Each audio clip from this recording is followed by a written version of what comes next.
Mga kasubis, may katanungan po tayo. Para pare-pare po tayo may matutunan ng bawat isa. Ito po, may pamilya po ako dito na pag nangingitlog dumadapa. Ito po ay mga siguro mga 4 years na tong ibon na to. Tignan nyo po yung young bird natin, napaka-normal po. Kasi nga po, nasa reels ko to, ginawa na po natin ng paraan. Bisaklat po to kanina. Ano po ba yung bisaklat? Yung paa niya po papunta dito, yung paa niyang isa papunta doon.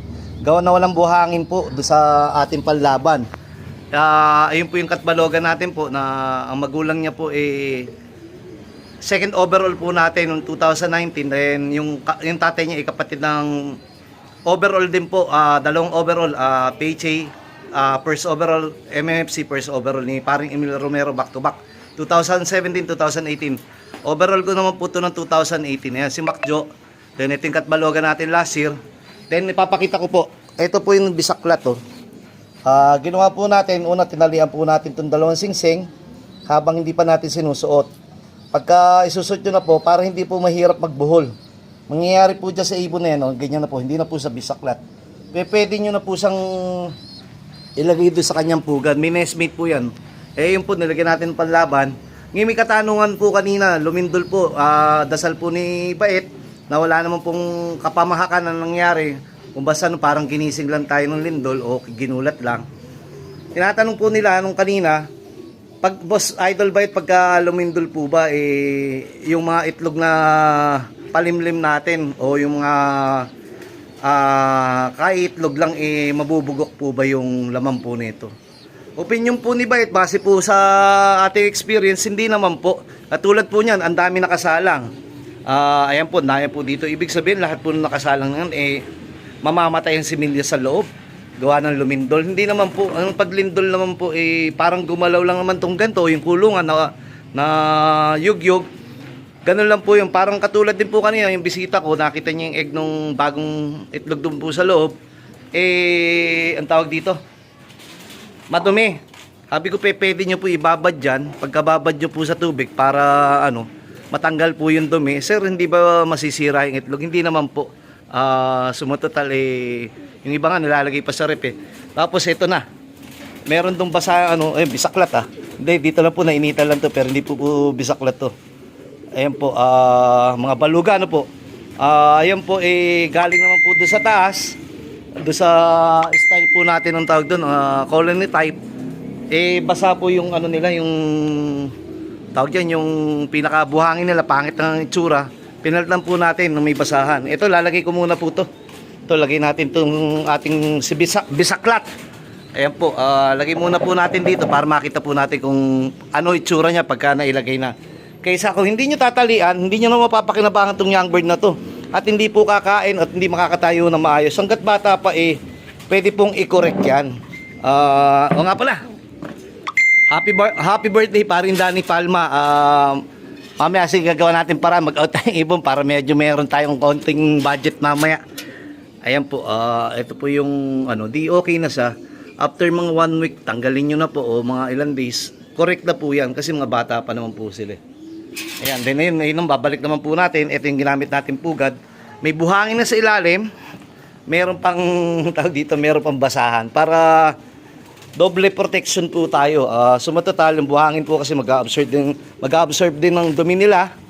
Then yung medyo safe po para kung basaman, kaso sip-sip. Ayan po, lagay po natin dito.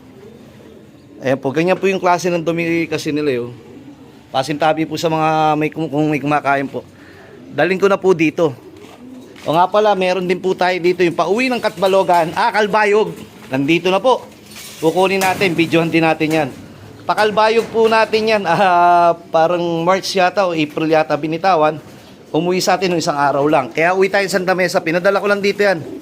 Ito naman po katulad po nito. Ito po yung colony type, yung kanya-kanya po. Nahanap na ng magulang, yung kanyang anak. Lalagay na po natin dito po. Ayan, dyan po siya nakalagay. Pupuntahan na po ng magulang ngayon dyan. Ayan po, ito po yung mga iba nating produkto ng colony. Colony type is yung bahala kayo mamili ng magiging asawa nyo. Ayan po. Sige po, mamaya po ulit. What's up mga kasubis? Mga kasubis, may katanungan po tayo. Para pare-pare po tayo may matutunan ng bawat isa. Ito po, may pamilya po ako dito na pag nangingitlog, dumadapa. Ito po ay mga siguro mga 4 years na tong ibon na to. Mula nung bata, ganito po ito mga itlog. Ayan po ang itlog niya. Then ito po yung kanyang dalawang anak. Tatanggalin na po natin, malalaki na eh. Sumatotal, kahit dumadapa po yan, sabi kasi ng iba, pag dumadapa po yung ibon natin, kulang sa grits. May mga grits naman tayo, may pink mineral. Sabi po nung iba, mahina daw po yung ibon, hindi na maglalabas sa mga overall o winner. Bakit po ganun? Itong pares na bali, ano to, kambal ni bulak, cross bulak. Basta no, inbreed or line breed. Sumatotal, yung, ito din ng malit na to, kapatid na, anak naman po to ni Golden Mac. Yan po, kita niyo delete po ng breeder natin. Kapatid po ni Golden Mac, anak po ni Golden Mac to, cross solo balin. Yung pamilya din po nito ay dumadapa. Yan, katulad na ito, nakapagpapisa na tayo. Pero after 3 days, ayan, after 3 days, naka-itlog na yung dalawa, ano na po yan? Magno-normal na. Ayun, balik nga tayo. Sabi nga, hindi daw po hindi na daw po maglalabas sa mga winner o magandang resulta yung mga dumadapang ibon o mga breeder. Ako po, base po sa aking obserbasyon, base po sa aking experience, kahit dumadapa po sila, naglalabas pa rin po ng overall. Ayan, kapatid niya, ito, overall ko. Produkto po ito ng ito, ika-ika, oh. Produkto po ito ng kapatid niya mismo to, kapatid din, basket champion din to. Ito po, i-winner ko, overall ko. Ang liit na po. Nung pinanganak po to, dumapa rin po si Mami Basco. Ang tawag dito, bakit nag-overall po? Di ba po? Ayun po yung opinion po ni Bait na meron po talagang pamilya. Katulad ng Lola Stitch, Lola natin, Luis, ganun din po yan, dumadapa din po yan. Yung tatlong pamilya na yan, ang mga pamilya na dito po na mga dumadapa, pero naglalabas po ng overall. Sumatotal, siguro nga, lahi o nasa jeans na nila, dahil ikinasa naman po natin yung bago po natin ikinasa. Umulan, umaraw, nilalagay na po natin dito sa ating flying pen. Ganyan po tayo mag-prepare, kita nyo yan. Diyan natin patatanday niya ng mga 4 months. Tapos after 4 months, papalitan na natin, ililipat natin dito. Pipilian po natin yan kasi may lalabas na po dyan kak, may lalabas na hen. Pag hen, dito po. Pag kak, doon po natin ilalagay. Dito sa kak section natin. Tulad po nito. Ay, makikintab na yung kalahati. Kasi naglagay na tayo ng panibago dito eh. Gagawin natin dyan, i-segregate na rin natin. Tapos kung saan yung hen, saan yung kak para ibang batch naman. Lalagyan natin yung panibagong batch. Kasi mas maganda yung batch by batch para hindi nagtutukan o hindi nabubugbog. Pagka yung inakay kasi tapos lalagyan mo ng mga matatanda, medyo minsan nabubuli. Pero yun nga po, sana doon sa ibon natin na ating breed, meron pa po dito, anak po ng Golden Macross, Basco. Di mas malala po pala yun. Dumadapa rin po. Ayun po, pero winner ko rin po to. Overall ko rin po to. Ito si Bunso. Tignan niyo lilit ng ibong ko. Overall ko din po yan. Golden Macross, kapatid ng Basco champion na si Calbayog 17. Then, ito naman po, kapatid mismo ni Basco, finisher ko naman po yan. Sila po yung magulang na naglabas ng magnesmate ng Daybird Cat Balogan, huwing Nueva Ecija ni Mang Lloyd. At ito naman po yung kapatid pa ng isang Basco, pero hindi to dadapa. Ayan, nandiyan po sa labas. Yung kak na yan, hindi po dadapa. Gawa po ng kak eh. Hindi naman mangingitlog. Yan po naman naglabas po yan. Lalabasin natin. Yan po naglabas po ng ng muntik masolo. Complete solo, sabi ni JB, 595 yung speed ng Tacloban. Then, nakauwi naman ng MacArthur. First clacker or first text sa ARCPI, may nag-comment doon, Saddam something yung apelido po, parang ganun, Saddam ang pangalan po. Nag-comment, parang ang pinagkatalunan lang yata yung pagdapo ng trapdoor o yung sa landing pad. Sabi, hindi ko naman po alam talaga yung pong detalye, sabi daw po yun pang-complete clacking sana, kaso pag hindi nga uukol, hindi bubukol, pero importante, siya pa rin una nagpa-uwi. Ganun lang po yun. Mamaya, hahanap po ako, piyesta po Fiesta ng Batangas, hahanap po tayo dyan panlambing. At maraming salamat doon sa mga nakasama natin sa pagtulong doon sa dalawang bata. then meron na naman tayong tutulungan.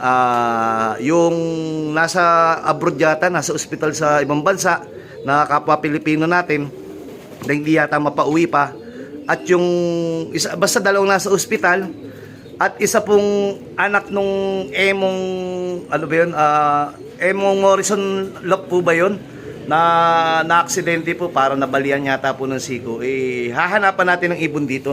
Hahanapan po natin ng young bird dito para may pang-out po natin. Then yung malilikom na halaga. Ay, meron pa pala. Ang dami pala natin tinutulungan.